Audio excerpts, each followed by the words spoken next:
이저씨, 어느 여름날 아침이었습니다. 날 잊지마 오두막에서 이 집 주인인 이저씨가 깊이 잠들어 있었습니다. 이저씨, 그는 꿈을 꾸고 있었습니다. 그때 창문 사이로 들어온 햇빛이 이저씨를 깨웠습니다. 함! 하고 그는 하품을 하며 기지개를 켠 다음 방금 꿈꾼 것이 무엇이었는지 기억해내려고 했습니다. 하지만 물론 아무것도 기억할 수 없는 이저씨는 생각해내지 못했습니다. 하나도 생각나지 않았습니다. 조금도 기억해낼 수 없었습니다. 눈꼽만큼도. 이저씨는 침대에서 내려와 세수를 하러 갔습니다. 하지만 그는 욕실이 어디 있는지 잊어버렸습니다. 그래서 어떻게 되었는지 아세요? 그는 옷장 안으로 들어갔답니다. 바보같이 하고 이저씨는 혼자 크크 웃었습니다. 마침내 욕실을 찾은 그는 세수를 했습니다. 웬일인지 이를 닦는 것은 기억하고 잘 닦았습니다. 그리고 아래층으로 내려가서 아침 식사를 준비했습니다. 그는 빵을 굽다가 깜빡했기 때문에 빵이 타고 말았습니다. 그는 계란 반숙을 하려다가 깜빡했기 때문에 계란 완숙이 되고 말았습니다. 이저씨는 매일 아침 탐빵과 계란 완숙을 먹었습니다. 날씨가 아주 좋았기 때문에 이저씨는 걸어서 마을까지 우표를 사러 가기로 했습니다. 보름 전에 편지를 써놓고 붙이는 걸 잊어먹고 있다가 이제야 생각이 났던 것입니다. 그는 출발했습니다. 그가 날 잊지마 오두막에 대문을 잠그고 갔을까요? 물론 잊어버리고 잠그지 않았지요. 안녕하세요, 이저씨. 우체국의 소포 여사가 인사했습니다. 오늘은 뭘 도와드릴까요? 그녀가 물었습니다. 오, 오, 뭐더라? 글쎄, 잊었는데요. 이저씨가 머리를 긁적이며 대답했습니다. 우표를 드릴까요? 소포 여사가 이저씨의 손에 들려있는 편지를 바라보며 물었습니다. 아참, 그렇지요. 맞아요. 우표예요. 그걸 잊어먹지 않으려고 했었는데. 이저씨가 말했습니다. 소포 여사가 미소를 지으며 그에게 우표를 건네주었습니다. 그녀는 이저씨를 잘 알고 있었습니다. 이저씨는 사야 할 물건이 몇 가지 더 있었습니다. 하지만 그가 사야 할 물건들을 기억하고 있었을까요? 물론 아니지요. 그는 그것들을 하나도 생각해내지 못했습니다. 그래서 그는 그냥 집에 돌아가기로 했습니다. 가는 도중 그는 경찰관 아저씨를 만났습니다. 안녕하세요, 이저씨. 경찰관 아저씨가 인사했습니다. 가는 길에 농부 들판 시내에 들려서 말 좀 전해주시겠습니까? 하고 경찰관 아저씨가 부탁했습니다. 그러지요. 이저씨가 대답했습니다. 들판 씨의 집은 날 잊지마 오두막에서 그리 멀지 않았습니다. 들판 씨에게 길에 양 한 마리가 나와 있다고 전해주십시오. 하고 경찰관 아저씨는 갈 길을 갔습니다. 불쌍한 이저씨. 그는 지금까지 한 번도 남의 말을 제대로 전해준 적이 없었습니다. 길에 양 한 마리가 나와 있다. 그는 잊지 않으려고 중얼거렸습니다. 길에 양 한 마리가 나와 있다. 길에 양 한 마리가 나와 있다. 길에 양 한 마리가 나와 있다. 길에 양 한 마리가 나와 있다. 길에 양 한 마리가 나와 있다. 이저씨는 혼자서 계속 되뇌었습니다. 길에 양 한 마리가 나와 있다. 마침내 그는 농장에 도착하여 들판 씨를 만났습니다. 들판 씨, 거위가 빗속에서 잠을 자고 있대요. 이저씨가 말했습니다. 들판 씨는 이게 무슨 소린가 하고 어리둥절했습니다. 거위가 빗속에서 잠을 자고 있다고요? 하고 들판 씨가 되물었습니다. 그나저나 우리는 거위라고는 한 마리도 없는걸요? 그리고 지금 비도 안 오고 있지 않소? 불쌍한 이저씨. 그는 전할말을 혼동했던 것입니다. 그리고 어떻게 해야 전할말을 제대로 전할지 기억해낼 수 없었습니다. 그래서 그는 그냥 집에 가기로 했습니다. 불쌍한 이저씨. 이저씨는 자신을 불쌍히 여기며 집으로 가고 있었습니다. 기억을 잘할 수 있으면 좋으련만 하고 그는 손바닥으로 이마를 쳤습니다. 그는 너무 골똘히 생각을 하면서 가느라고 길에 양 한 마리가 나와 있는 것을 보지 못했습니다. 그는 양과 부딪혀서 넘어졌습니다. 어이쿠, 이저씨가 신음했습니다. 매 하고 양이 울었습니다. 길에 양을 내놓다니 어리석군 하고 이저씨가 중얼거렸습니다. 그 순간 전하려고 했던 말이 떠올랐습니다. 이저씨는 펄쩍 뛰며 손살같이 들판 시내로 달려갔습니다. 들판씨, 들판씨 하고 이저씨는 숨을 헐떡이며 들판씨를 불렀습니다. 들판씨, 거위가 빗속에서 잠을 자고 있대요. 이저씨는 다시 잊어먹고 말았던 것입니다. 들판씨는 머리를 극적였습니다. 절 따라와 보세요. 이저씨가 힘없이 말했습니다. 그래서 두 사람은 길에 있는 양을 발견했습니다. 이것입니다. 이저씨가 양을 가리키며 말했습니다. 거위가 하고 말하다가 갑자기 그는 말을 멈추었습니다. 오 이런 거위가 아니고 양이죠 참 하고 그는 얼굴을 붉혔습니다. 거위 좋아하시네요 참. 들판씨가 미소를 지으며 말했습니다. 그리고 그는 킥킥 웃었습니다. 그러자 이저씨도 킥킥 웃었습니다. 그러자 들판씨가 하하 웃었습니다. 그러자 이저씨도 하하 웃었습니다. 그러자 양도 매 하고 웃었습니다. 그날 밤 이저씨는 날 잊지마 오두막에서 소파에 파묻혀 앉아 그날 낮에 있었던 우스운 일들을 기억하려고 했습니다. 하지만 어찌 되었는지 아세요? 물론 여러분은 이미 짐작하고 있겠지요?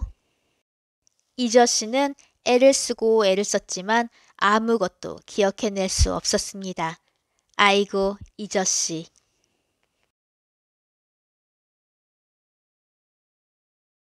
겁쟁이씨. 가련한 겁쟁이씨는 무엇이든 두려워했습니다. 그는 바늘 떨어지는 소리만 들어도 떨고 오그라들고 흐물해졌습니다. 그러니 겁쟁이씨가 사람들로부터 멀리 떨어져 사는 것은 놀라울 일도 아니지요. 그는 도시에서 수백 리 떨어진 깊고 깊은 산속에서 혼자 살았습니다. 이 이야기는 겁쟁이씨가 잠들어 있던 어느 날 아침에 시작됩니다. 아주 아름다운 가을날 아침이었습니다. 햇빛이 눈부시게 빛나고 나뭇잎들은 붉게 단풍이 들어 있었습니다. 바람은 나뭇가지들 사이로 산들산들 지나갔습니다. 겁쟁이 씨네 집 바로 옆 서 있던 나무에서 나뭇잎 하나가 떨어지다가 겁쟁이 씨의 창문을 살짝 스치고 지나갔습니다. 겁쟁이 씨는 그 소리에 소스라치게 놀라 잠에서 깨었습니다. 이게 무슨 소리지? 그가 외쳤습니다. 오, 세상에, 집이 무너지는구나. 아, 이런, 지진이다. 세상이 망하는구나. 화산이 터졌다. 세상에 종말이 왔구나. 그리고 그는 사시나무처럼 오들오들 떨며 이불 밑으로 숨었습니다. 1시간이나 지나서 집이 무너지지 않았고 지진도 없었으며 세상이 끝나지 않았다는 것을 깨달은 겁쟁이 씨는 그제야 이불 밑에서 나왔습니다. 휴, 난 또 큰일 난 줄 알았네. 하고 그가 안도의 숨을 내쉬었습니다. 그리고 일어나서 아침 식사를 준비하기 위해 아래층으로 내려갔습니다. 겁쟁이 씨는 상자 속에 콘플레이크를 조금 우유 그릇에 덜었습니다. 그리고 콘플레이크 위에 우유를 부었습니다. 그리고 설탕을 가지러 찬장으로 갔습니다. 식탁팍 하는 소리를 내며 콘플레이크가 우유 속으로 들어갔습니다. 아이고 세상에 하고 외치며 겁쟁이 씨는 식탁 밑으로 들어가 숨었습니다. 오 세상에 총소리다. 재난이 닥쳤다. 전쟁이다. 물론 아니었습니다. 그리고 물론 겁쟁이 씨는 얼마 후에 식탁 밑에서 기어나와 콘플레이크와 우유를 모두 먹었습니다. 아침 식사 후 겁쟁이 씨는 산책을 나갔습니다. 그가 집 주위의 숲속을 거닐고 있는데 벌레 한 마리가 땅에서 고개를 쏙 내밀었습니다. 안녕하세요. 벌레가 상냥하게 겁쟁이 씨에게 인사했습니다. 겁쟁이 씨는 눈이 튀어나올 만큼 놀라 펄쩍 뛰었습니다. 뭐라고? 거기 누구야? 하고 그가 외쳤습니다. 그리고 그는 벌레를 보았습니다. 오, 맙소사, 뱀이다. 오, 하느님, 사람 잡아먹는 뱀이다. 큰일 났다. 난 이제 잡아먹혔다. 하고 그는 나무 위로 올라갔습니다. 별꼴 다 보겠네. 하고 벌레는 땅속으로 들어가 버리고 말았습니다. 1시간 후 겁쟁이 씨는 용기를 내어 나무에서 내려와 산책을 계속했습니다. 마침내 그는 숲속을 빠져나와 들판에 이르렀습니다. 겁쟁이 씨는 겁을 먹고 주위를 두리번거렸습니다. 들판은 텅 비어 있었습니다. 아니, 아주 텅 빈 것은 아니었습니다. 겁쟁이 씨는 못 보았지만 들판 가운데의 풀밭에서는 따스한 가을 햇빛을 받으며 한 방랑자가 낮잠을 자고 있었습니다. 겁쟁이 씨는 조심스럽게 풀밭을 걸어 나갔습니다. 곤히 잠든 방랑자가 코를 골았습니다. 겁쟁이 씨는 비명을 질렀습니다. 으아, 사자다. 사자가 으르렁거린다. 아이고, 어쩌면 좋아? 무시무시한 사자다. 아이고, 나는 죽었다. 사자가 날카로운 이빨로 나를 2동강 내려나 보다. 아니, 3동강 내려나 보다. 하고 외쳤습니다. 그리고 그는 기절하고 말았습니다. 이 소동에 잠에서 깨어난 방랑자는 하품을 하고 기지개를 켠 다음 일어나 앉다가 기절해 누워있는 겁쟁이 씨를 발견했습니다. 쯧쯧 하고 성품이 친절한 그 방랑자는 혀를 찼습니다. 그리고 겁쟁이 씨를 집어서 손바닥 위에 올려놓았습니다. 정신이 돌아온 겁쟁이 씨는 눈을 비볐습니다. 그리고 자기를 바라보는 방랑자의 얼굴을 보았습니다. 아! 그가 비명을 질렀습니다. 재난이다. 거인이다. 괴물이다. 아, 어쩌면 좋아. 날 잡아먹으려고 한다. 그가 바르르 바르르 떨며 외쳐댔습니다. 저런 저런. 방랑자가 혀를 찼습니다. 자넨 겁이 너무 많구먼. 이름이 뭔가? 방랑자가 물었습니다. 겁쟁이에요. 하고 더듬거리며 겁쟁이 씨가 대답했습니다. 나도 한때 자네처럼 겁이 많은 적이 있었지. 방랑자가 말했습니다. 하지만 지금은 그렇지 않다네. 그 비결을 가르쳐 줄까? 그가 미소를 지으며 물었습니다. 예, 제발. 겁쟁이 씨는 위아랫니를 떡떡 마주쳐 떨며 대답했습니다. 아주 간단하지. 방랑자가 말했습니다. 10가지만 세면 돼. 그러면 아무리 두려운 일도 결국 두려운 일이 아니란 걸 알게 되거든. 하고 그는 조심스럽게 겁쟁이 씨를 풀 위에 내려놓았습니다. 알았지? 10가지만 세는 거야. 잊지 말게. 하고 방랑자는 자기 갈 길을 갔습니다. 겁쟁이 씨는 이제 집에 돌아가는 게 좋겠다고 생각했습니다. 그는 들판을 가로질러 집으로 향했습니다. 그리고 숲속으로 들어갔습니다. 그는 숲속을 걸어가다가 작은 나뭇가지 하나를 밟았습니다.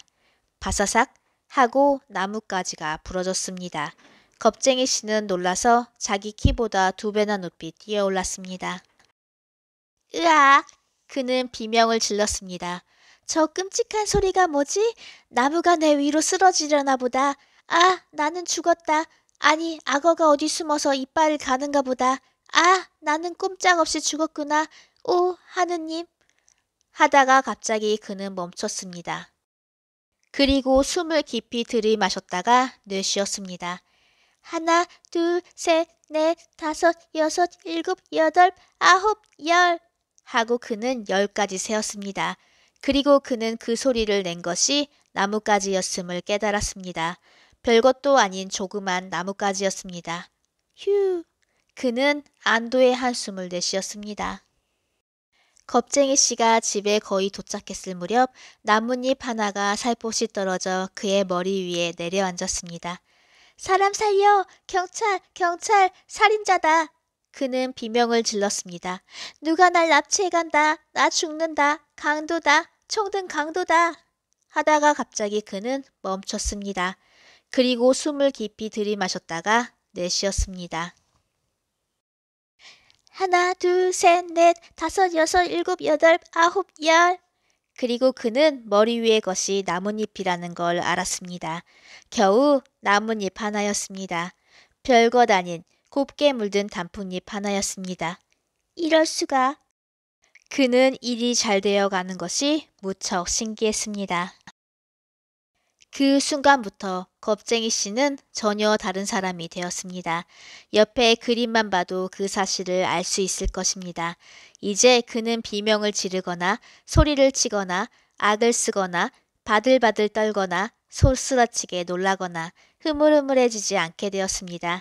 그리고 이불 밑으로 숨는 일은 없었습니다. 물론 전혀 그러지 않는다고는 할 수 없지만 전처럼 자주 그러지는 않는답니다.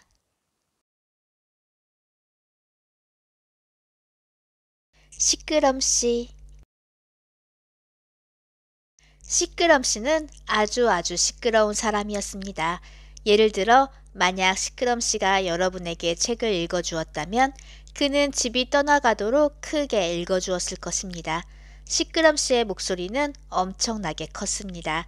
수백 리 떨어진 곳에서도 그의 목소리는 들렸습니다. 예를 들어 대부분 사람들이 재채기를 하면 그 소리는 옆방까지 들렸습니다. 그러나 애취! 시끄럼씨가 재채기를 하면 이웃나라까지 들렸습니다. 이 이야기는 시끄럼씨가 언덕 위에 있는 그의 집에서 자고 있을 때 시작됩니다. 그는 코를 골고 있었습니다. 그리고 짐작하겠지만 그의 코 고는 소리는 보통 코 고는 소리가 아니었습니다. 그것은 수천 마리의 코끼리떼가 들판을 달리는 소리와 같았습니다. 그때 시끄럼씨의 자명종이 울렸습니다. 시끄럼씨의 자명종 소리는 보통 자명종 소리가 아니었습니다. 그것은 소방차의 사이렌 소리처럼 시끄러웠습니다. 시끄럼씨가 깨어났습니다. 시끄럼씨의 집 언덕 아래에 사는 흔들 마을 사람들도 모두 깨어났습니다. 그날 오후 시끄럼씨는 쇼핑을 하기로 했습니다. 그는 집의 대문을 닫고 밖으로 나섰습니다. 꽝! 문이 흔들거렸습니다. 집이 흔들거렸습니다. 언덕이 흔들거렸습니다. 흔들 마을이 흔들거렸습니다. 날아가던 새까지도 흔들거렸습니다. 시끄럼씨는 언덕을 내려갔습니다. 쿵쾅 쿵쾅. 그는 빵가게로 들어갔습니다. 덜컹 하고 그가 문을 열었습니다. 쾅 하고 그가 문을 닫았습니다. 빵 한 덩이 주시오 하고 시끄럼씨는 빵가게 주인의 부인인 빵가루 부인에게 대포 쏘는 소리로 말했습니다. 빵가루 부인은 몸을 덜덜 떨며 빵을 팔았습니다. 그리고 시끄럼씨는 정육점을 향해 걸어갔습니다. 쿵쾅 쿵쾅. 그는 정육점에 들어갔습니다. 덜컹 하고 그가 문을 열었습니다. 쾅 하고 그가 문을 닫았습니다. 고기 한 근 주시오 하고 시끄럼씨가 정육점 주인인 베이컨씨에게 폭탄 터지는 소리로 말했습니다. 베이컨씨는 몸을 덜덜 떨며 고기를 팔았습니다. 나중에 빵가루 부인과 베이컨씨가 길에서 만났습니다. 시끄럼씨가 너무 시끄럽게 구는데 어떻게 좀 해야 하지 않겠어요? 빵가루 부인이 말했습니다. 그렇습니다. 하지만 무슨 수가 있어야 말이지요? 하고 베이컨씨가 고개를 흔들었습니다. 제게 좋은 수가 하나 있어요. 하고 빵가루 부인은 베이컨씨의 귀에 뭐라고 소곤거렸습니다. 베이컨씨는 입이 찢어지게 좋아라 했습니다. 빵가루 부인, 그거 정말 기가 막히게 좋은 생각입니다. 베이컨씨가 말했습니다. 다음날 시끄럼씨는 흔들마을로 다시 쇼핑을 갔습니다. 쿵쾅 쿵쾅. 그는 빵가루 부인의 빵가게로 갔습니다. 빵 한 덩이 주시오. 그가 대포 쏘듯이 말했습니다. 죄송합니다. 뭐라고 하셨죠? 빵가루 부인이 못 알아들은 척하면서 물었습니다. 빵 한 덩이 주시오. 시끄럼씨가 젖먹던 힘까지 다 쏟아 외쳤습니다. 죄송하지만 크게 좀 말씀해 주시겠어요? 하고 빵가루 부인은 귀에 손을 가져가면서 말했습니다.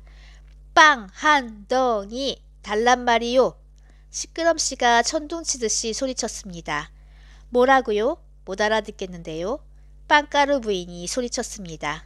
시끄럼씨는 포기하고 나갔습니다. 시끄럼씨는 베이컨씨의 정류점으로 갔습니다. 고기 한 근 주시오. 그가 폭탄 터지듯 말했습니다. 베이컨씨는 못 들은 척 했습니다. 고기 한 근 달라고요. 시끄럼씨가 젖먹던 힘까지 다 쏟아 외쳤습니다. 방금 뭐라고 하셨습니까? 베이컨씨가 물었습니다. 고기 한 근 달라고 했소이다. 시끄럼씨는 천둥치듯 소리쳤습니다. 뭐라고요? 베이컨씨가 소리쳤습니다. 시끄럼씨는 포기했습니다. 그리고 밖으로 나갔습니다. 그리고 집으로 돌아갔습니다. 그리고 잠자리에 들었습니다. 배가 고픈 채로.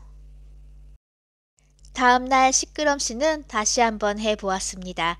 그는 빵가루 부인의 가게로 갔습니다. 빵 한 덩이 주시오. 그가 대포 쏘듯이 말했습니다. 뭐라고요?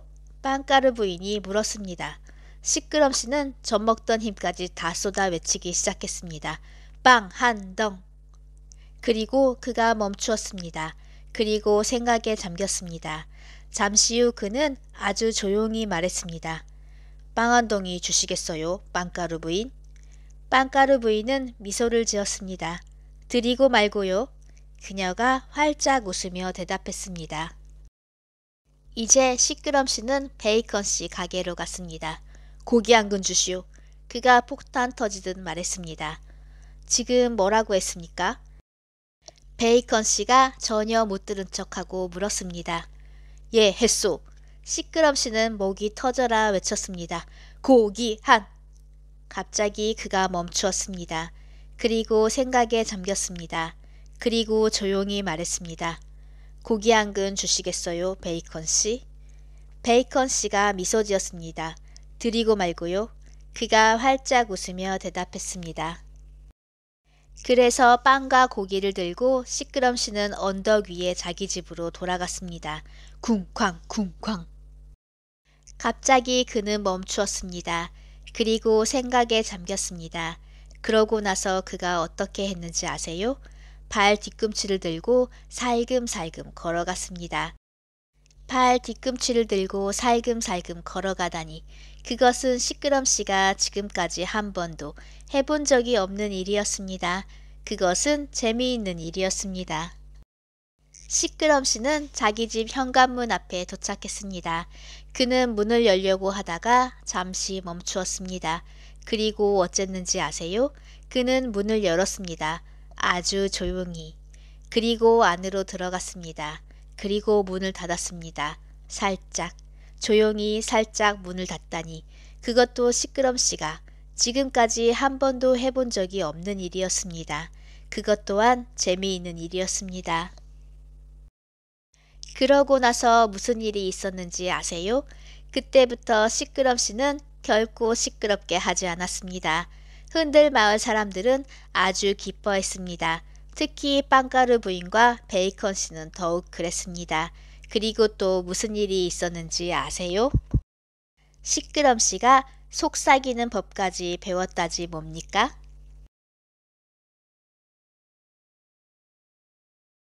게을러씨.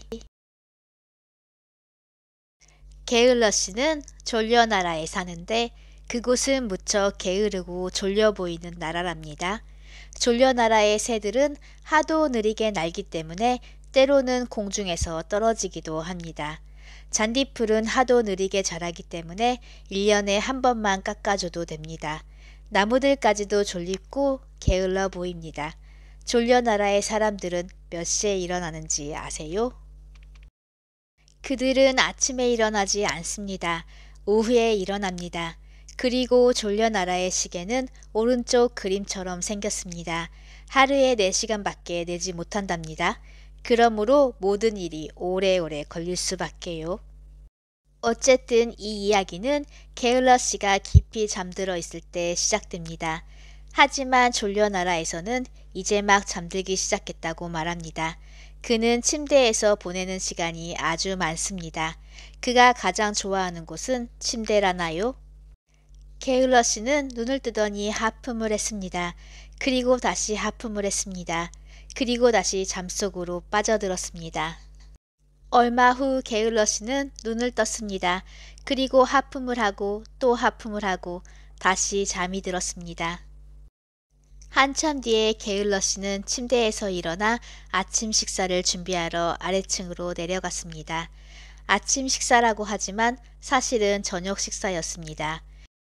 그는 차를 타기 위해 주전자를 얹었습니다. 졸려나라의 주전자로 물을 끓이려면 2시간이나 걸립니다. 그러고 나서 그는 빵 한 조각을 구웠습니다. 졸려나라에서는 빵 한 조각이 노릇노릇하게 구워지는데 3시간이나 걸립니다. 졸려나라에서는 빵이 타는 법이 없습니다. 물이 끓고 빵이 구워질 때까지 게을러 씨는 자기가 사는 하품 오두막의 정원에 나가 기다리기로 했습니다. 그는 정원의 의자에 앉았습니다. 그러고 나서 무슨 일이 일어났는지 여러분은 짐작하겠지요? 그렇습니다. 그는 하품을 하고 또 하품을 하더니 곧 잠속으로 빠져들고 말았습니다. 갑자기 그는 깜짝 놀라 깨어났습니다. 이런 일은 게을러 씨에게 아주 드문 일이었습니다. 그가 깜짝 놀라 깨어난 것은 어떤 소리 때문이었습니다. 일어나시오 하는 소리가 들렸습니다. 일어나시오, 일어나시오, 일어나시오. 그의 앞에 2사람이 서 있었습니다. 나는 부지런시오. 한 사람이 말했습니다. 나는 재촉시오. 다른 사람이 말했습니다. 따라오시오. 재촉씨가 재촉했습니다. 당신이 온종일 잠만 자게 놔둘 수 없소. 부지런씨가 게을러 씨를 일으켜 세우며 말했습니다. 당신들은 누군데 이러는 거요? 게을러 씨가 물었습니다.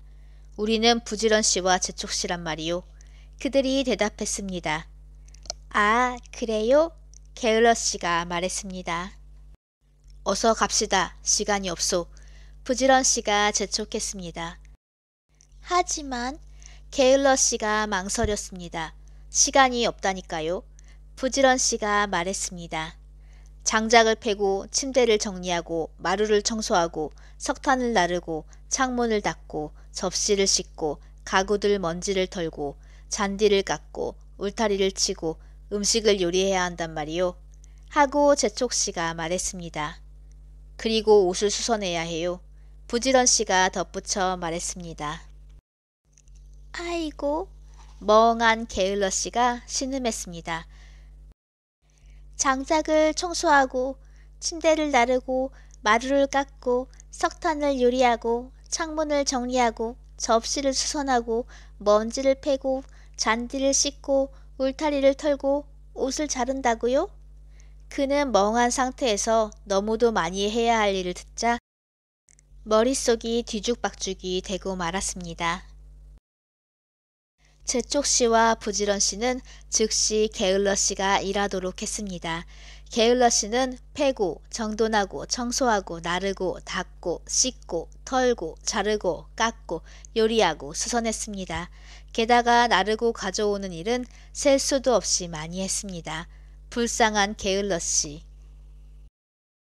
자, 이제 산책을 할 시간입니다. 일이 끝나자 부지런 씨와 재촉 씨가 말했습니다. 그리고 그들은 게을러 씨가 한 번도 가본 적이 없는 먼 곳까지 산책을 데리고 나갔습니다. 게을러 씨는 한 번 앉았다 하면 일어나는 법이 없고 한 번 누웠다 하면 일어나 앉는 법이 없는 사람이었습니다. 하지만 이날 게을러 씨는 다른 도리가 없었습니다. 부지런 씨와 재촉 씨가 수십 리 길을 걷게 만들었으므로 게을러 씨는 자기 다리가 모조리 닳아 없어지지는 않을까 염려할 정도였습니다. 불쌍한 게을러 씨. 하품 오두막에 돌아오자 부지런 씨가 말했습니다. 이제 달리기 할 시간이요. 오, 제발. 게을러 씨가 신음했습니다. 이 호루라기를 불면 달리는 거요. 재촉 씨가 호루라기를 꺼내들며 말했습니다.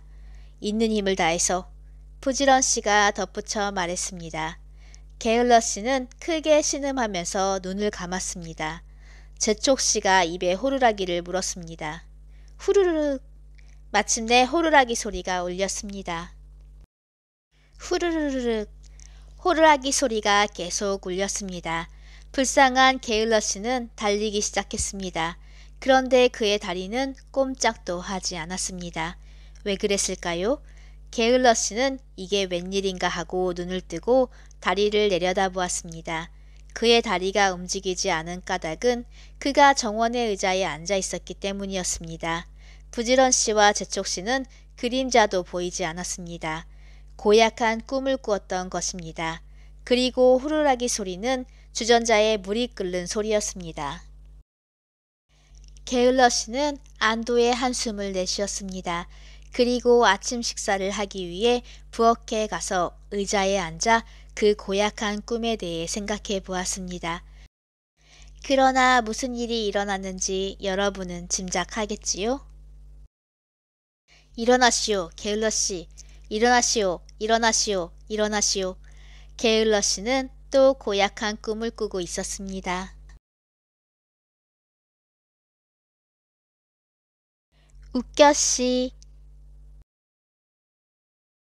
웃겨씨는 찻 주전자 안에서 살았습니다. 찻 주전자 안에는 침실이 2개, 욕실이 하나, 부엌이 하나, 그리고 거실이 하나 있었는데 웃겨씨에게 아주 잘 어울렸습니다. 어느 날 웃겨씨는 점심을 먹었습니다. 그는 별로 배가 고프지 않았으므로 국화 샌드위치와 빵 한 컵을 먹었습니다. 맛있군. 그는 웃기는 점심을 끝내며 중얼거렸습니다. 식사 후 그는 드라이브를 하기로 했습니다. 웃겨씨의 차는 구두였습니다. 세상에 구두처럼 생긴 차를 본 적이 있습니까? 정말 웃기게 생긴 차였습니다. 웃겨씨가 드라이브 하는 동안 그의 웃기는 모습을 본 사람들은 웃음을 참지 못했습니다. 그는 길가의 벌레 옆을 지나갔습니다. 벌레는 구두차에 탄 웃겨씨처럼 우스운 광경은 생전 처음 보았습니다. 벌레는 너무 웃다가 허리가 부러질 뻔했습니다. 웃겨씨는 들판의 돼지 옆을 지나갔습니다. 돼지도 그렇게 우스운 광경은 난생 처음 보았습니다. 돼지는 너무 웃다가 꼬리가 끊어질 뻔했습니다. 길가의 꽃들에게도 웃겨씨는 너무 우스운 광경이었습니다. 그들은 너무 웃다가 뿌리가 뽑힐 뻔했습니다. 마침내 웃겨씨는 교차로에 왔습니다. 그는 어디로 가야 할지 몰랐으므로 표지판을 보았습니다. 한 표지판 위에 동물원이라고 적혀 있었습니다. 재미있겠군 하고 그는 동물원 쪽으로 구두차를 몰았습니다.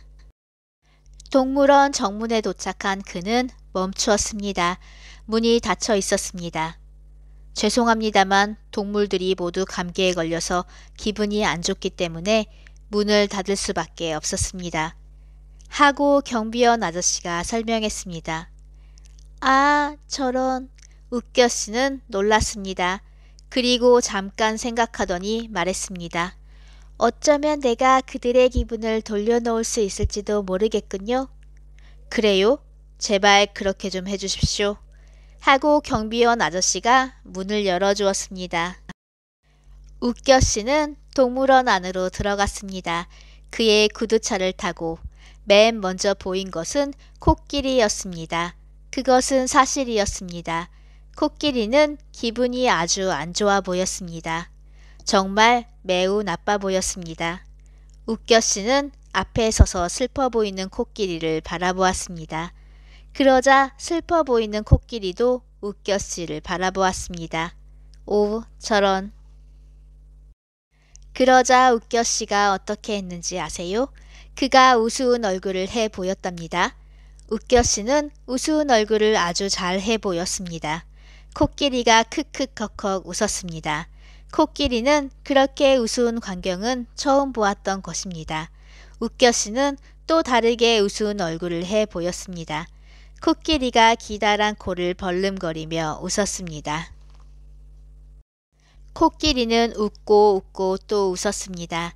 너무 웃다가 코가 떨어져 나갈 뻔했습니다. 코끼리는 기분이 훨씬 좋아졌습니다. 웃겨씨는 사자우리로 갔습니다. 사자는 아주 기분이 안 좋은 얼굴이었습니다. 웃겨씨는 앞에 서서 슬퍼 보이는 사자를 바라보았습니다. 그러자 슬퍼 보이는 사자도 웃겨씨를 바라보았습니다. 오, 저런. 웃겨씨는 세상에서 아무도 해보지 않은 가장 우스운 얼굴을 해 보였습니다. 그러기 전에 사자는 으르렁거리기만 했습니다. 그런데 이번에는 사자가 으르렁 크르크르 웃었습니다. 마침내 사자는 얼굴을 활짝 펴고 웃었습니다. 하도 웃어서 수염이 뽑혀나갈 뻔했습니다. 웃겨씨는 다른 동물들도 둘러보러 갔습니다. 세상에 동물들이 그렇게 우울해 있다니. 그래서 웃겨씨는 동물들에게 점점 더 웃기는 얼굴을 해 보였습니다. 커다란 갈색곰이 킥킥대더니 마침내 배꼽을 거머쥐고 웃었습니다. 기린은 너무 웃어서 목이 휠 뻔했습니다. 하마는 너무 웃다가 살갗이 터질 뻔했습니다. 펭귄은 날개가 부러지도록 웃었습니다. 표범은 얼마나 웃고 또 웃었던지 얼룩점이 모두 빠질 뻔했습니다. 동물원이 온통 웃음바다였습니다. 그만하세요, 웃겨씨. 경비원 아저씨가 다른 동물들처럼 컥컥 웃으면서 말했습니다. 웃겨씨, 고맙습니다. 우리들 기분을 북돋워 주셔서 정말 고맙습니다. 경비원 아저씨가 겨우 웃음을 참으며 말했습니다. 천만의 말씀을 하고 웃겨씨는 겸손하게 대꾸하고 그곳을 떠났습니다. 구두차를 타고. 집에 도착한 웃겨씨는 만족해 했습니다. 오늘 하루도 아주 재미있게 보냈구나 하고 하하호호 웃었습니다. 그는 구두차를 주차하고 차추전자 집으로 들어갔습니다. 그리고 목이 말랐기 때문에 뜨거운 케이크 한 잔을 마셨답니다.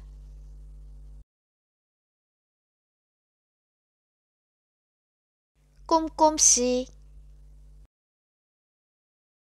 꼼꼼씨는 모든 일에 꼼꼼했습니다. 그는 털끝 하나까지도 말쑥 단정하게 제자리에 두어야 직성이 풀렸습니다. 꼼꼼씨는 하루도 빠짐없이 가구를 정돈하고 화단에 꽃들이 줄맞추어 피어 있는지 확인했으며 항상 먼지 한 점 없게 했기 때문에 먼지 한 점 있을 리 없는 곳에서 먼지 한 점을 찾느라 하루해를 보내곤 했습니다. 어느 맑은 날 아침 꼼꼼씨는 아침 식사를 했습니다. 그는 먹는 것에도 무척 꼼꼼했습니다. 그는 잼 단지를 열었습니다. 에그, 먼지가 묻었잖아. 그가 놀라 소리쳤습니다. 그리고 그는 아침 내내 먼지와 잼을 서로 떼어놓는 일을 했습니다. 잼에 붙은 먼지를 떼어놓았습니다. 먼지에 붙은 잼을 떼어놓았습니다. 꼼꼼한 꼼꼼씨. 사람들은 그를 그렇게 불렀습니다. 아침 식사를 끝내고 꼼꼼씨는 정원으로 나갔습니다. 그곳에서 그는 남은 하루 내내 잔디밭 잔디들의 잎새를 똑바로 세우는 일을 했습니다. 꼼꼼한 꼼꼼씨. 그날 저녁 꼼꼼씨가 부엌에서 신발끈을 다리미질하고 있는데 밖에서 무엇인가가 우지끈하고 무너지는 소리가 들렸습니다. 이게 무슨 소리지? 하고 그는 서둘러 밖으로 나갔습니다. 문 밖에 한 손에는 부서진 정원 문짝을 들고 다른 한 손에는 쭈그러진 가방을 들고 얼굴에는 어물쩡한 미소를 띤 지저분한 모습으로 누군가 서 있었습니다. 서툴러 씨였습니다. 아, 이런, 손만 댔는데 부서졌다고요? 그가 한 손에 정원 문짝을 든 채 말했습니다. 기절초풍하여 정원 문짝을 쳐다보던 꼼꼼씨는 말도 제대로 안 나왔습니다. 당신은 누구요? 하고 겨우 물었습니다. 저는 서툴러예요. 하고 지저분하게 생긴 그 사람은 한 번씩 웃더니 꼼꼼씨와 악수하기 위해 앞으로 나오다가 뭔가에 걸려 잔디 위에 넘어지고 말았습니다. 아이고 내 잔디. 꼼꼼씨가 울부짖었습니다. 똑바로 자라는 잔디를 당신이 망쳤소. 하고 그는 땅에 엎드려 잔디풀을 하나하나 똑바로 세우기 시작했습니다. 그런데 당신은 누구요? 그리고 여기는 왜 온 거요? 꼼꼼씨가 화가 나서 물었습니다. 전 꼼꼼 형님의 사촌이에요. 오랫동안 소식이 끊겼던 사촌동생 서툴러라고요. 그동안 외국에 좀 나가 있다가 형님을 찾아보러 이렇게 온 거예요. 서툴러 씨가 대답했습니다. 저를 만나서 반갑지 않으세요? 서툴러 씨는 유쾌하게 이렇게 말하고 일어나면서 꽃을 한두 송이 쓰러뜨리고 가방을 집어들면서 다시 두세 송이를 쓰러뜨렸습니다. 말할 것도 없이 꼼꼼씨는 사촌 동생이 하나도 반갑지 않았습니다. 들어오게나? 그는 마지못해 중얼거렸습니다. 이야, 형님은 굉장히 말끔한 집에서 살고 있군요. 서툴러 씨는 현관문을 들어서면서 한마디 했습니다. 그리고 안으로 들어가면서 신발끈에 걸려 의자를 쓰러뜨리고는 바닥에 나뒹굴고 말았습니다. 아이쿠, 그가 거칠게 내뱉었습니다. 꼼꼼씨는 눈을 감고 한숨을 쉬며 신음을 토했습니다. 그날 저녁 꼼꼼씨가 만든 저녁을 먹고 나서 서툴러 씨는 설거지를 돕는다고 접시를 2개나 깨뜨렸습니다. 설거지를 마친 후 두 사람은 앉아서 이야기를 했습니다. 꼼꼼씨는 언제나처럼 말쑥하고 단정하게 앉았습니다. 서툴러 씨는 언제나처럼 별로 말쑥 단정하지 않게 앉았습니다. 얼마 동안 있을 생각인가? 꼼꼼씨가 물었습니다. 모르겠는데요. 생각해봤어야 말이지요. 며칠, 아니면 몇 주, 아니면 몇 달이 되겠지요 뭐.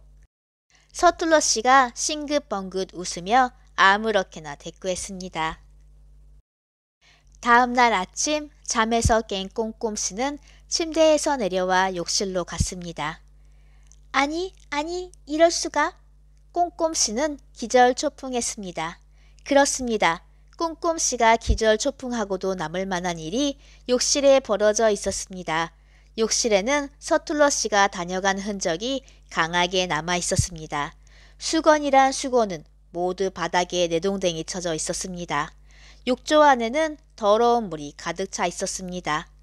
욕실 바닥에는 치약과 물과 비누가 범벅이 되어 있었습니다. 그야말로 난장판이었습니다. 꼼꼼씨는 서둘러 치우기 시작했습니다. 그리고 꼼꼼씨는 급히 아래층으로 내려갔습니다. 잘 주무셨어요, 형님? 서툴러 씨가 인사했습니다.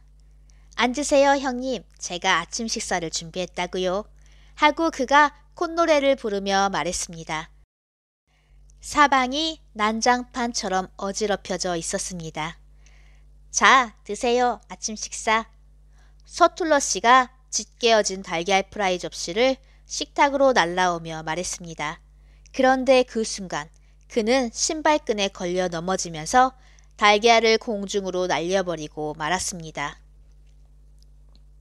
그 짙게어진 달걀 프라이가 어찌 되었는지 아세요? 꼼꼼씨의 머리 위로 덥석 떨어졌답니다. 짙게어져 끈적끈적하고 번질거리는 노란 달걀 프라이 곤죽. 아, 이런! 서툴러 씨가 외쳤습니다. 일주일이 지나자 꼼꼼씨의 집은 전혀 꼼꼼씨의 집처럼 보이지 않았습니다. 전혀. 그러나 2주일 후 서툴러 씨는 그만 가보기로 마음먹었습니다. 함께 지내게 해주셔서 고마웠어요, 형님. 서툴러 씨가 꼼꼼씨에게 말했습니다. 자네와 함께 지내게 되어 즐거웠네.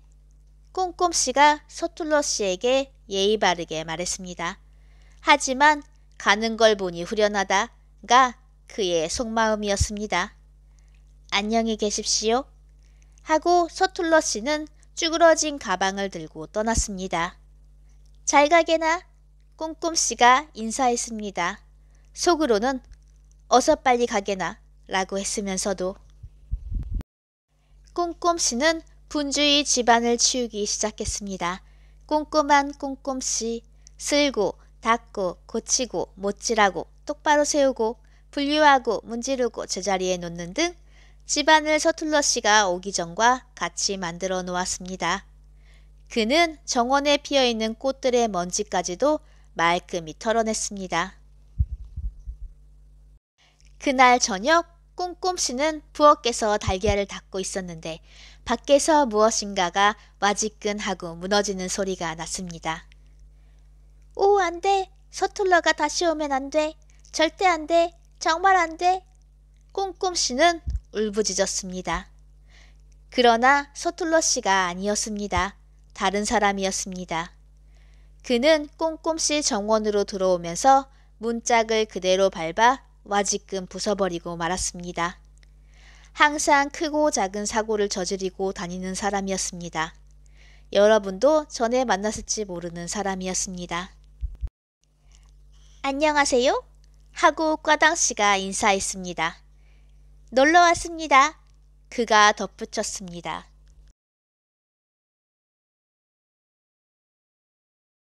구두쇠씨.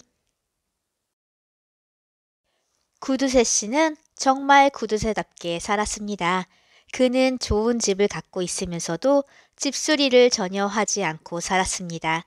그는 페인트 칠도 하지 않고 창문도 손보지 않고 지붕도 고치지 않았습니다. 집안도 마찬가지였습니다. 바닥에 카펫도 깔지 않고 창문에 커튼도 치지 않았으며 벽에는 액자도 하나 없고 벽난로에는 불도 없었습니다. 구두쇠씨는 구두쇠답게 낡은 오렌지 상자로 가구를 만들면서 못값이 왜 그리 비싸냐고 투덜거렸습니다. 그는 왜 그렇게 구두쇠였을까요?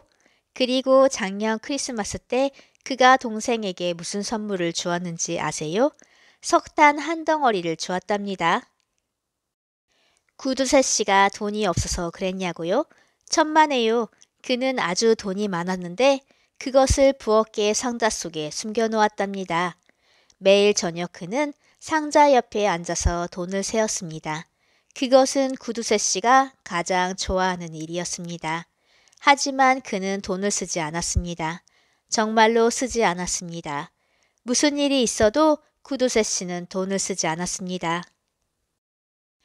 어느 날 구두쇠씨는 그의 초라한 부엌에서 초라한 식사를 하고 있었습니다.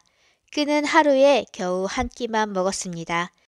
그날 먹은 음식이란 것도 겨우 물 한 컵과 만든 지 보름이나 지난 빵 한 조각뿐이었습니다. 그때 갑자기 노크 소리가 들렸습니다. 에이, 그가 투덜거렸습니다. 그는 사람들을 좋아하지 않았습니다. 귀찮게. 그가 문을 열자 밖에 마술사가 서 있었습니다.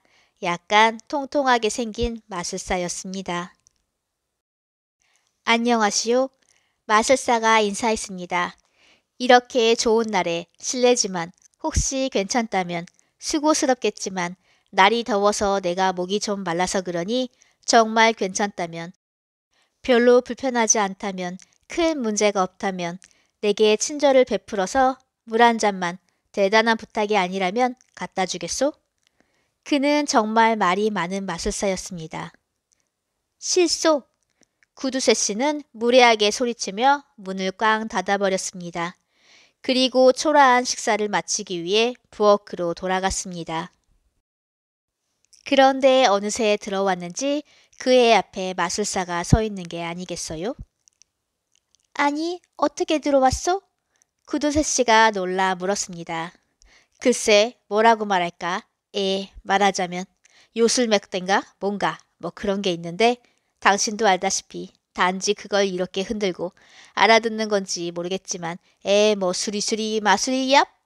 그렇게 저렇게 들어왔다고 할까 말까? 마술사가 갈팡질팡 대답했습니다. 그런데 당신은 참 가난한가 보. 마술사는 주위를 둘러보며 동정하는 듯이 말했습니다. 예, 그렇습니다. 구두쇠 씨는 거짓말을 했습니다. 그렇다면 내가 당신을 도와줄 수 있을 거요. 하고 마술사는 앉으려고 상자 하나를 끌어당기며 말했습니다. 상자가 움직이지 않았으므로 마술사는 더 세게 잡아당겼습니다. 그러자 상자가 뒤집혀지면서 안에 들어있던 구두쇠 씨의 돈이 와기르르 하고 모두 바닥으로 쏟아져 버리는 게 아니겠어요? 이런. 부엌 바닥을 구르는 돈들을 내려다보며 마술사가 외쳤습니다. 이런. 마술사는 놀라 커진 눈동자가 작아지지 않았습니다. 당신은 지독한 구두쇠구먼. 구두쇠 씨는 마술사의 말은 듣고 있지도 않았습니다. 그는 돈을 주워 담느라 정신이 없었습니다. 구두쇠들에게 깨우쳐줄 교훈이 있지? 마술사가 말했습니다. 그렇게 말하며 그는 요술 지팡이를 흔들었습니다. 그러자 돈들이 모두 감자로 변했습니다. 그렇습니다. 감자로. 불쌍한 구두쇠 씨. 아니, 아이고, 내 돈. 구두쇠 씨가 울부짖었습니다. 제발 내 돈을 돈으로 돌려놓아 주시오. 제발. 하고 그는 애원을 했습니다. 돌려놓을 수야 있지. 마술사가 대꾸했습니다. 하지만 다른 한편으로 생각해보면 여러 가지 점을 따져볼 때 그리고 대체적으로 여러 상황을 고려할 때 생각을 해보면 어쩌면 돈으로 돌려놓아 줄 수 없을지도 모르지. 하지만 하고 말 많은 마술사가 말을 이었습니다. 만약 당신이 다시는 인색하게 굴지 않겠다고 엄숙하게 약속을 한다면 당신의 돈을 돈으로 돌려놓아 줄 수도 있지. 그러나 당신이 다시 한 번만 구두쇠 짓을 한다면 그땐 뭐랄까, 내가 어떻게 하면 당신이 감자가 되고 말 거야. 아니면 당근이나 토마토로 만들어버릴 수도 있다고. 하고 마술사는 처음에 청했던 물 한 컵을 마셨습니다. 단 구두쇠 씨는 잔이 하나도 없었기 때문에 물 한 잔이 아니라 물 한 컵이었습니다. 그리고 요술 지팡이를 한번 흔들어 감자를 돈으로 돌려놓았습니다. 그리고 요술 지팡이를 또 한번 흔들더니 그 자리에서 사라졌습니다. 흥, 어리석은 마술사 같으니라고. 하고 중얼거리며 구두쇠 씨는 흩어진 돈을 모두 주워 담았습니다. 다음 날 구두쇠 씨는 걸어서 시내로 갔습니다. 그는 돈을 아끼기 위해 절대로 버스를 타지 않았습니다. 가는 길에 그는 커다란 빨래 보따리를 안고 가는 세탁소 할머니를 만났습니다. 친절하신 선생님, 이 보따리 좀 들어다 주시겠소? 너무 무거워요. 하고 그 할머니가 사정했습니다. 실소, 그건 할머니 보따리인데 내가 왜 들어다 줍니까? 하고 구두쇠 씨는 쏘아붙였습니다. 그런데 그 말을 하는 순간 구두쇠 씨는 갑자기 코가 근질근질해지는 게 아니겠어요? 구두쇠 씨의 코가 홍당무로 변했습니다. 아, 안 돼! 그가 기절초풍해서 소리쳤습니다. 할머니는 킥킥 웃음을 터뜨렸습니다. 갑자기 구두쇠 씨는 마술사의 말이 떠올랐습니다. 예. 구두쇠 씨는 황급히 외쳤습니다. 들어다 드리겠어요. 물론 들어다 드리고 말고요. 그리고 그는 할머니의 보따리를 들어서 목적지까지 가져다 주었습니다. 그 사이 홍당무는 코로 바뀌었고 구두쇠 씨는 갈 길을 갔습니다. 할머니는 킥킥 웃더니 마술사로 변했습니다. 가는 도중에 구두쇠 씨는 한 오두막의 정원을 지나게 되었습니다. 정원에서 한 노인이 장작을 패고 있었습니다. 노인은 구두쇠 씨를 보자 소리쳐 불렀습니다. 젊은이, 미안하지만 이 늙은이의 일 좀 도와주겠소? 실소! 당신 장작을 누구더러 패달라는 거요? 당신이나 실컷 패시오. 구두쇠 씨가 쏘아붙였습니다. 그런데 그 말이 끝나기가 바쁘게 무슨 일이 생겼는지 아세요? 구두쇠 씨의 두 귀가 토마토로 변해버렸답니다. 오, 이럴 수가! 구두쇠 씨는 기가 막혀 소리쳤습니다. 노인이 크크 하고 웃었습니다. 구두쇠 씨는 다시 마술사의 말이 생각났습니다. 예, 예. 그는 다급하게 외쳤습니다. 그러세요. 물론 도와드리고 말고요. 그리고 그는 노인의 장작을 모두 패주었습니다. 그러자 토마토가 다시 귀로 바뀌었고 그는 갈 길을 갔습니다. 노인은 또 소리 죽여 웃더니 마술사로 변했습니다. 그는 구두쇠 씨를 깨닫게 해주려는 것이었습니다. 마침내 구두쇠 씨는 시내에 도착했습니다. 한 조그만 소년이 담장 꼭대기에 공이 올려져서 울고 있었습니다. 아저씨, 미안하지만 저 공 좀 내려주세요. 소년이 부탁했습니다. 싫어, 그건 네 공이잖아, 네가. 하고 쏘아붙이다가 갑자기 그는 말을 멈추었습니다. 두 발이 근질근질하고 이상한 느낌이 들었습니다. 그래, 그래, 내려주고 말고. 그가 급히 덧붙였습니다. 그리고 그는 공을 내려 소년에게 주고 걱정스럽게 두 발을 내려다보며 갈 길을 갔습니다. 어린 소년은 울음을 멈추고 마술사로 변했습니다. 됐다, 됐어. 구두쇠 씨가 내가 잘못 판단한 게 아니라면 이제는 전처럼 그렇게 구두쇠 노릇을 하지 않을 거야. 그리고 내가 잘못 생각한 게 아니라면 물론 내가 잘못 생각하는 경우는 거의 없지만 구두쇠 씨는 고맙게도 이제 교훈을 깨달은 것 같아. 정말 그 뒤로 구두쇠 씨는 전처럼 인색하게 굴지 않았습니다. 그리고 전처럼 부엌의 상자 속에 돈을 감추지도 않았습니다. 그는 집을 수리하고 페인트 칠을 하고 말쑥하게 꾸미는 일에 돈을 썼습니다. 그리고 그는 이제 남에게 베풀 줄도 아는 너그러운 사람이 되었습니다. 그래서 지난 크리스마스 때 그가 동생에게 무슨 선물을 주었는지 아세요? 맙소사. 석탄 2덩어리를 주었답니다.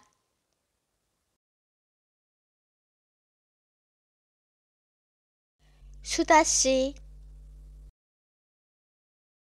수다씨는 한 번 말을 시작했다 하면 도무지 멈출 줄을 모르는 사람이었습니다. 그는 아무에게나 누구에게나 모든 것에 관해 또는 아무것도 아닌 것에 관해 끝없이 한없이 이야기를 계속했습니다.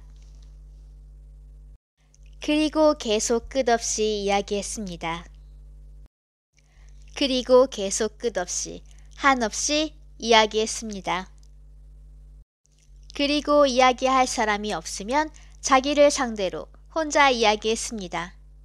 안녕하시오, 수다씨? 하고 그는 자신에게 인사했습니다. 예, 선생도 안녕하시지요? 그는 자신에게 대답했습니다. 좋은 날씨지요? 예, 아주 좋은 날씨군요.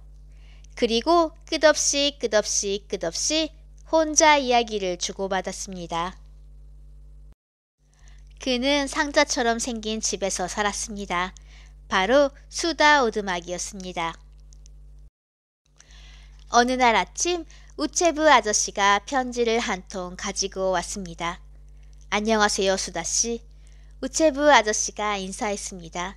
아, 안녕하세요, 우체부 아저씨. 수다씨가 인사했습니다. 그리고 이어서 수다를 떨었습니다. 하지만 사실로 말하자면 제가 어제 말한 바와 같이, 아니 그저께였던가? 내가 이렇게 정신이 없다니까. 하여튼 제 의견으로 말하자면 그렇게 안녕할 만큼 오늘 날씨가 좋은 건 아니지만요. 하긴 제 생각이 틀릴 수도 있죠 뭐. 비록 제 생각이 저번 날 그게 월요일이었던가? 화요일이었던가? 어쨌든 그렇게 자주 틀리지는 않지만요. 어쨌든 너무 신경 쓰지는 마세요. 보아하니 안녕하신 것 같으니까. 그리고 그렇게 그는 계속해서 말을 이어나갔으므로 불쌍한 우체부 아저씨는 편지 배달이 늦어지고 말았답니다. 그날 오후 수다씨는 마을의 모자 가게에 갔습니다. 안녕하세요, 모자씨. 그는 모자 가게 주인에게 인사했습니다. 가능하다면 그리고 너무 비싸지 않다면 물론 그렇게 비싸지 않겠지만요. 제가 모자를 하나 살 수 있을까요? 왜냐하면 믿기 어려우시겠지만 제가 전에도 말한 바 있듯이 제가 지금 머리에 쓰고 있는 모자가 글쎄 벌써 어떻게 말해야 할까? 조금 너무 낡아가는 형편이걸랑요. 왜냐하면 이 모자는 제가 벌써 그러니까 몇 년이나 그러니까 한 10년을? 아니지. 그렇게 길 수는 없지. 아니야. 그럴 수도 있어. 하여튼 뭐냐 커.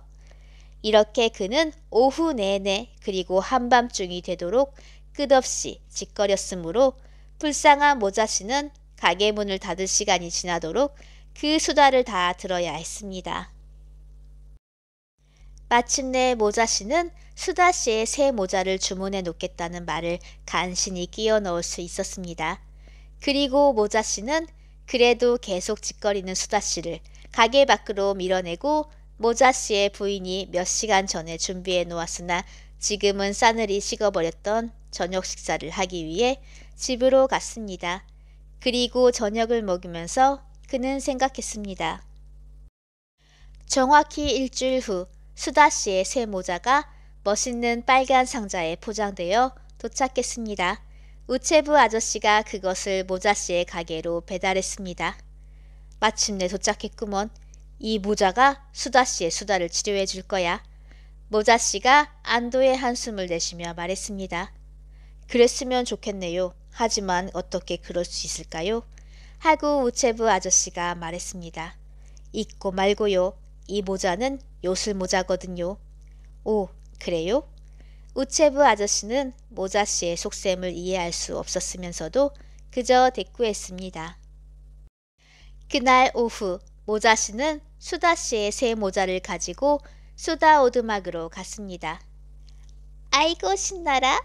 수다씨는 모자 상자를 움켜쥐며 좋아했습니다. 이게 바로 제 모자입니까? 저의 사랑스러운 새 모자라 그 말이지요.